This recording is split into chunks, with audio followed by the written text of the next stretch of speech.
নবীর যুগে ইসলাম থেকে বের হয়েছে তার একটা প্রমাণ নেন আগে, তারপরে বুঝবেন কথা।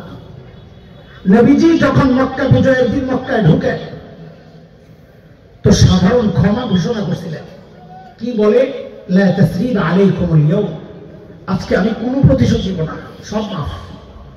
কিন্তু নবী সব মাফ করলেও আল্লাহ যদি বলেন ওই শ্রেণীকে মাফ করা যাবে না, তো নবীর এই অধিকার আছে মাফ করার? বলেন আছে?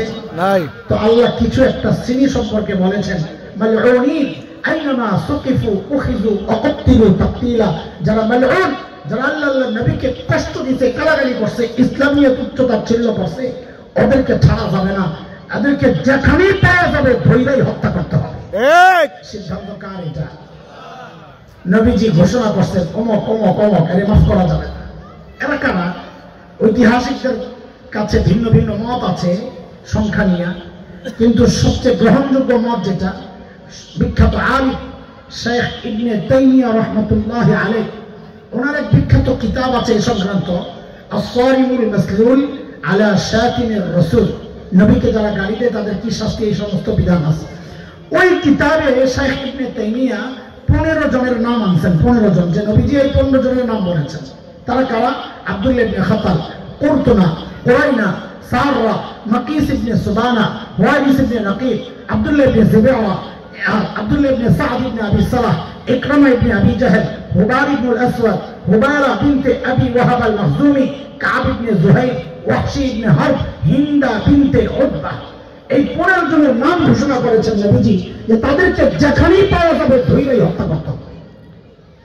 এর মধ্যে সর্বপ্রথম যেই নামটা, আব্দুল্লাহ ইবনে খাতাল, এই আব্দুল্লাহ ইবনে খাতালের ইতিহাস পড়লে দেখা যায় সে মুসলমান হয়েছিল, মদিনায় ছিল, মদিনার রাখালদেরকে হত্যা করে পশুগুলা নিয়ে আসে মক্কায়, পালায় আসে, আইসা ইসলাম ত্যাগ করে।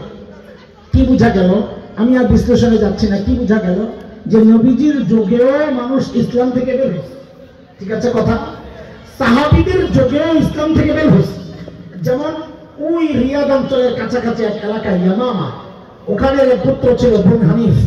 ওই বনু হানিফের এক নষ্ট ভ্রষ্ট ব্যক্তি মুসাইলিমা, সে মিথ্যা নবুয়তের দাবি করেছিল, যার কারণে তাকে বলে মুসাইলিমাতুল কাজ্জাব। তার অনুসারী যারা ছিল তারাও ইসলাম থেকে বের হয়ে গেছে। হযরত শেখ আবুল হাসান আলী নদভী বলেন, ওই যুগে মানুষ ইসলাম থেকে বের হয়েছে, শুরুর যুগে, সোনালী যুগে। তার চেয়ে 1000 গুণ বেশি মানুষ ইসলাম থেকে বের হচ্ছে এই যুগে। পার্থক্য কি?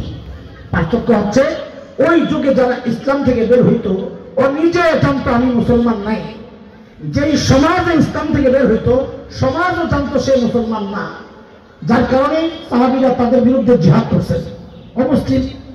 কিন্তু আফসোস, এই যুগে যারা ইসলাম থেকে বের হচ্ছে সে নিজেও জানে না আমি মুসলমান না, যেই সমাজে মোরতাদ হয়েছে, ইসলাম থেকে বের হয়েছে, ওই সমাজও জানে না সে মুসলমান না।